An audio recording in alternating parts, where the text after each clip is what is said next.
Bismillahirrahmanirrahim. Assalamualaikum warahmatullahi wabarakatuh. Alhamdulillah wassalatu wassalamu ala Rasulillah. Betapapun hari-hari kita kemudian harus menjalani isolasi dan karantina diri masing-masing karena pandemi corona ini, tapi salah satu hal yang tidak boleh kita lupakan agar tetap bisa produktif, salah satunya adalah tetap produktif menuntut ilmu, baik itu e-learning atau taklim online dan lain sebagainya. Karena itu tema yang akan kami sampaikan adalah bagaimana apresiasi Islam terhadap ilmu. Saudara yang dimuliakan Allah Subhanahu wa taala, untuk beberapa menit ke depan kita akan sampaikan ini. Saya mengutip beberapa ayat tentang bukti betapa Islam memberi apresiasi terhadap ilmu. Yang pertama, surah Ali Imran ayat 18. Bismillahirrahmanirrahim. Syahidallah annahu la ilaha illa huwa wal malaikatu wa ulul ilmi qa'iman bil qist. Allah Subhanahu wa taala berfirman, Allah bersaksi bahwa tidak ada Tuhan selain dirinya, begitu pula persaksian malaikat dan orang-orang yang berilmu.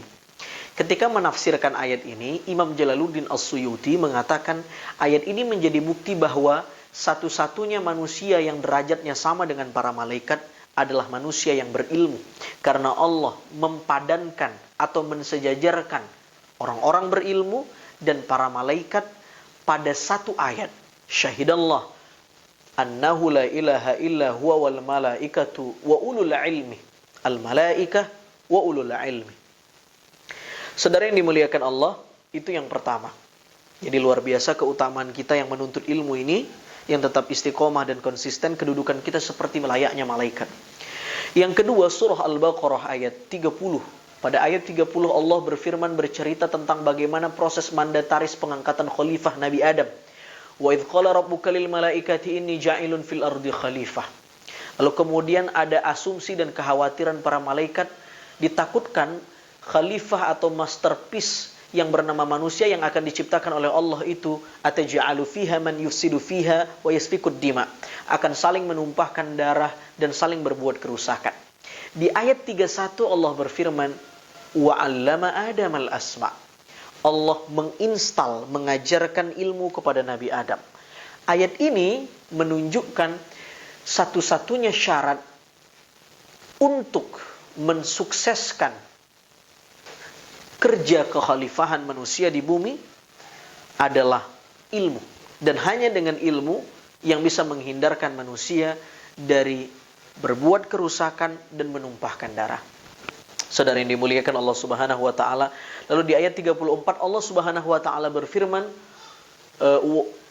wa qulna, Allah Subhanahu wa taala berfirman wa idz qulna lil malaikati isjudu li Adam. Para malaikat disuruh untuk bersujud kepada Adam. Dan kalau kita bertanya kenapa para malaikat sampai disuruh bersujud kepada Adam, jawabannya lagi-lagi hanya karena Allah telah ajarkan ilmu kepada Nabi Adam. Ini luar biasa ilmu, apresiasi Islam terhadap ilmu. Yang ketiga adalah surah Toha ayat 114. Allah Subhanahu wa taala mengajarkan satu doa kepada nabinya, wa qur rabbi zidni ilma.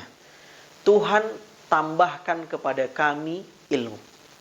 Berbagai macam penafsiran para ulama tafsir, ada yang memaknai ayat ini sebagai tambahkan kepada kami hafalan Quran. Tambahkan kepada kami pemahaman tentang ayat-ayatmu.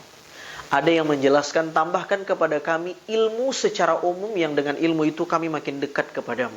Tapi betapapun penafsiran para ulama dengan beragam penafsirannya, yang dapat kita ambil kesimpulan adalah satu-satunya ayat dalam Al-Quran yang menyuruh kita untuk menambah sesuatu hanya ayat ini. Tidak ada ayat yang mengajarkan kepada kita tambah kami harta, tambah kami kedudukan, tambah kami popularitas, kecuali hanya ayat ini. Dan isinya adalah meminta kepada Allah agar kita ditambahkan ilmu.